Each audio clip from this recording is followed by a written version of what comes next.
Alexandria Ocasio Cortez. I wonder if she gets that a lot where people just say her name, or maybe it's just us. I was watching this thing. I know this has nothing to do with what we're going to talk about, but I was watching this thing on her IGTV where she was like going back to Brooklyn or the Bronx. I don't know. Somewhere in New York. Sorry, I don't live in New York.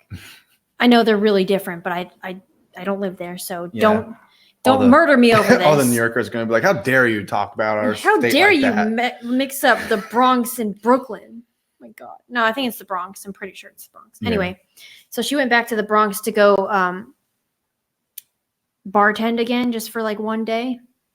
And everybody who saw her everybody was calling her AOC. So I don't think anyone even calls her Alexandria Ocasio-Cortez. It's like a brand now, AOC. Yeah.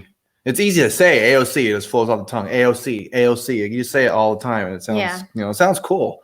It sounds like a nickname, a nickname that you'd get on the street anyway. So. Yo, AOC, what's up, yo? Yeah, basically.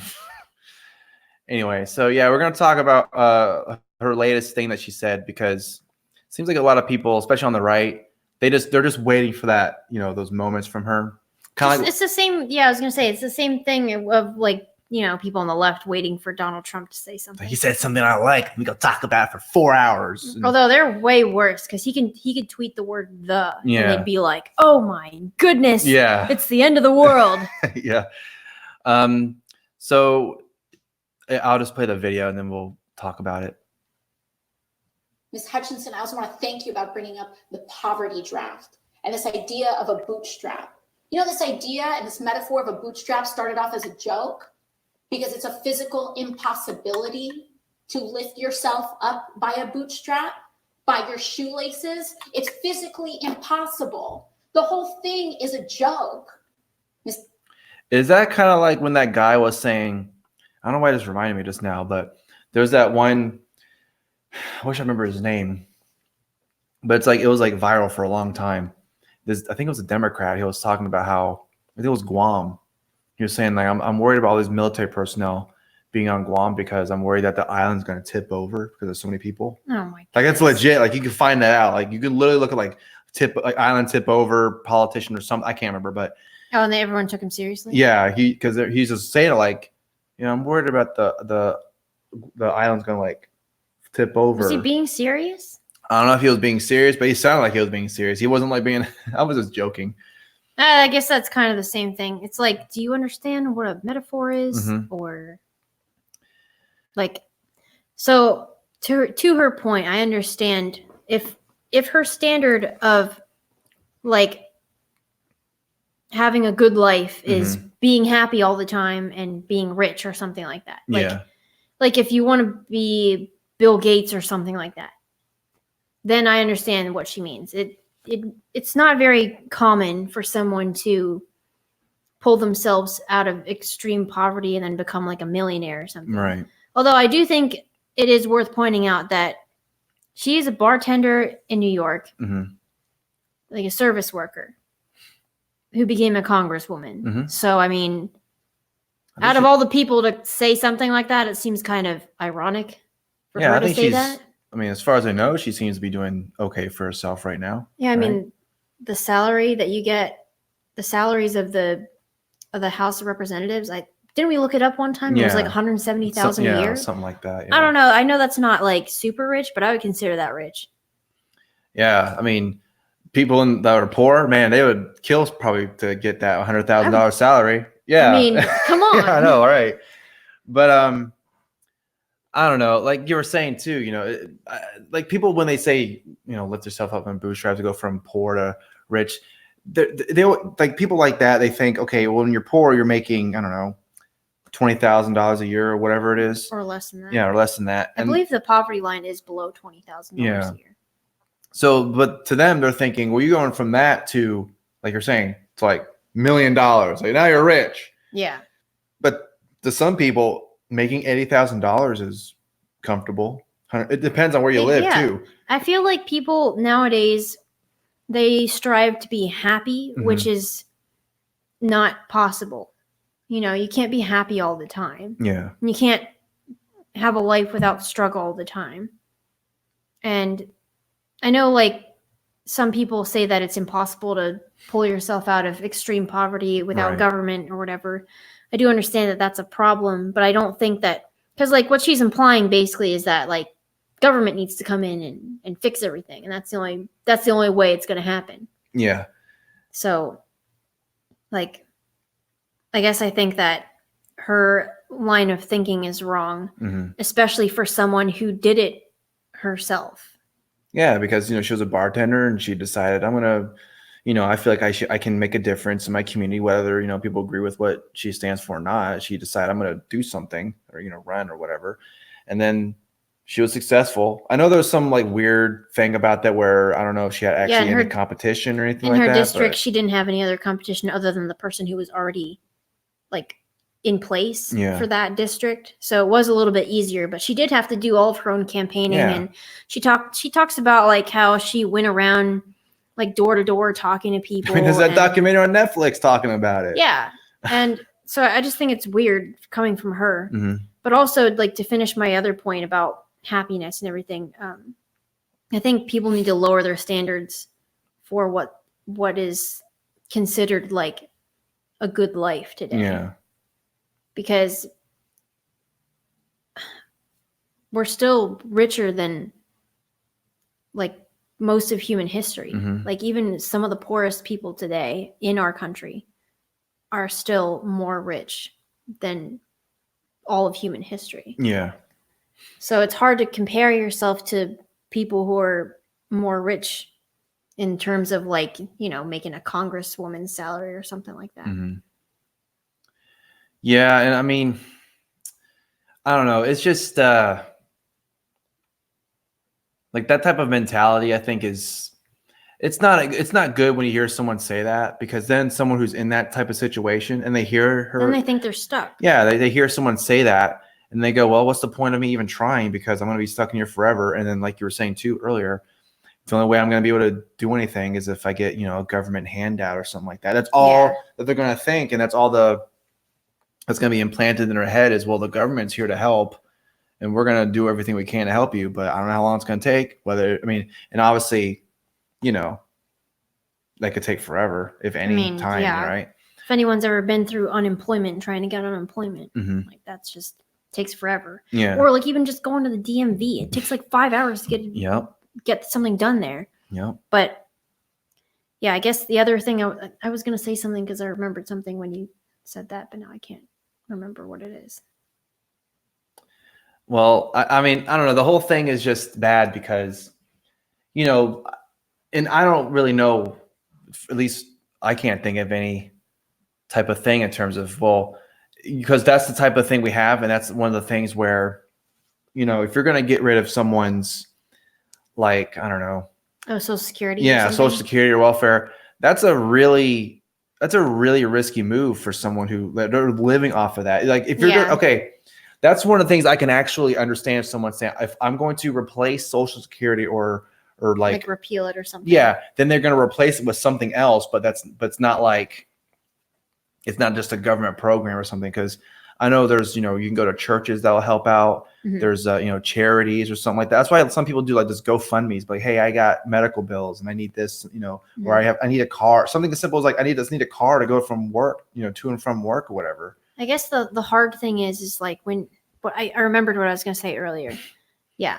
So like that type of mentality that she's talking about gets people to depend on the government. Yeah. And then it's really, then to make your point, it's really hard to get people off of it once they're depending on it. Right. Because like you said, you can do other things like go to churches that might help out, or family that might help out, or a GoFundMe. But it's kind of like if it's a chronic problem where you can't work and, you can't just keep asking other people for support through like a GoFundMe or something like that. Right. So it's like, what would we do in that situation? And I think that libertarians and conservatives need to talk about that more, because then they end up looking, Yeah. Instead of just like talking crap about the system or whatever, or just, you know, saying, I can't believe that AOC would say that. Why would you say that? Instead of saying that, like offer a solution, some other kind of solution that someone can, or at least some sort of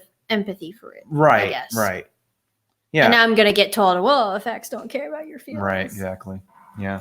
But I mean, but the problem is that humans have feelings and they do factor into politics.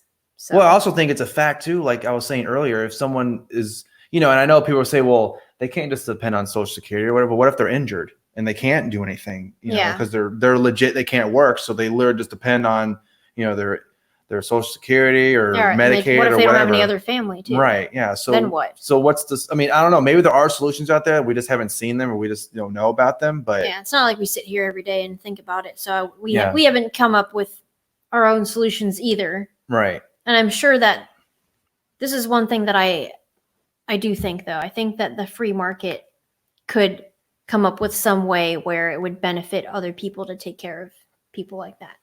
I think it would end up happening. Yeah, I mean, there's that one example where there were potholes in the road, and I think Domino's decided, oh, this is you know, then they start like filling the potholes, whatever. Domino's, you know, it wasn't like the state or the government, you know, the federal government be like, we need to start filling them potholes. It's like, no, Domino's like, this pothole's been here for like who knows how long. We're gonna fill it up because, you know, people's cars are getting destroyed, the tires are getting flat. So we got to do something, because maybe it was right in front of their store. I don't know. Maybe they just care about what's in front of them because they want people to buy their pizza. I don't know.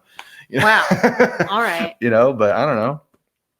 So but yeah, I guess we just wanted to go over that video just because it seemed very one-dimensional, like the responses to it. Yeah, and I think it's a healthy discussion for, like you're saying, for libertarians, conservatives, and people who aren't in that mentality of the government should help you with everything. Because obviously conservatives do, you know, believe in still in a government of some kind. And there are libertarians who believe that too. But then of course with anarchists and ANCAPs and all those people, what's, you know, and you can't just say, well, the free market can provide. You have to actually offer something who.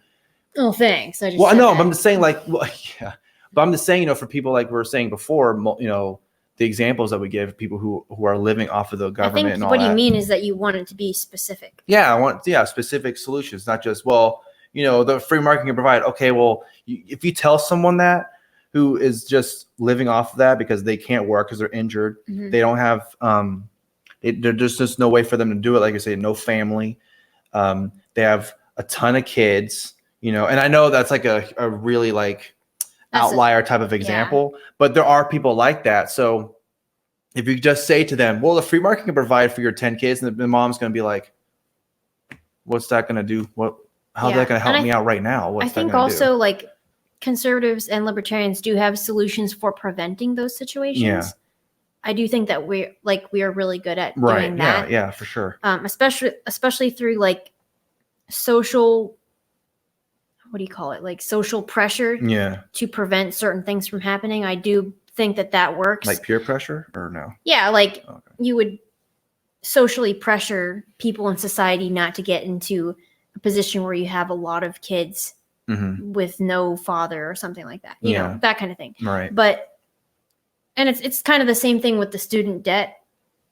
Like, people just say like, oh, well, you shouldn't have done it in the first place. It's like, okay, but what about the people who are in that situation? Yeah, and that's why, like, you know, Bernie Sanders and Elizabeth Warren are popular, especially, you know, Bernie. They say, I'm just going to cancel all student loan debt, and all the students are like, oh, that's going to be great for me. I don't have to worry about paying for it anymore. And then all the other people are like, well, you shouldn't have got yourself in that situation in the first place. And they're like, well, I'm in it now, so now what? What's your answer to me, you know, being in this situation? Yeah, especially when a lot of the time students can't get like jobs in the degree that they went into, or they weren't properly. Well, I mean, like, not to get into the whole thing again, but why are we giving loans to 17-year-olds for some degree that's not going to make any money? Like, that's the main problem, and we're good at preventing that. Like, again, like I said, like, I think libertarians and conservatives are good at recognizing how to prevent them, but then it's like, what do you do with the people afterwards? Because a desperate population ends up being reliant on government. Right. So, and school wasn't always this expensive either. Oh yeah, and it's the same thing with the medical industry. Like anything where government is involved, with like inflating everything, then it just gets worse and worse. Yeah, that's why, there's those hospitals, the hospitals, whatever, that they actually show their prices. Obviously, that doesn't happen a lot nowadays, but that's why all the hospitals and all those insurance companies or whatever, they're very, what's their prices? They're very secretive about it, Yeah. just because when you're part of like a hospital group or something, then those rates are kind of, those hospitals have gotten a negotiated rate. And that's through the government too, right? A lot of the times it's based off of Medicare or Medicaid rates. So, but anyway, now we're going way off topic. Yeah. And yeah. But I think we have a good discussion starter. If anyone that's listening or watching this, they can't maybe, well, I have this idea. Well, let us know, or let anyone else know. Hey, someone who's in that type of situation, here's a good answer for that. Not just preventing it, but actually when people are in that situation already. I'd like to know what, like, I guess libertarian candidates for president would say. Like Jacob Hornberger, I wonder what he would say about that. So yeah, that would be an interesting question. I think that'd be something. I don't know if that's ever been asked, but that would be, if we were ever at a debate or whatever with libertarian presidential candidates, that would be a good question to ask, I think. So anyone who's listening, who is actually, has a chance to go to one of those debates for libertarian presidential candidate, or any local candidate too. Yeah. Ask them that. And even if it's not just a libertarian, obviously the Democrats are not gonna, the Democrats and progressives, obviously they're gonna be like, we need to put more money into the government. Yeah, so we already kind of know what they're gonna say. Yeah, like progressives, Democrats, anyone on the left is just going to talk about social programs. Right. But then like we're saying, local election or a libertarian election or libertarian presidential election or whatever. Or even just a debate between libertarian like figures online, something like that. I think that's a good question to ask. So anyway.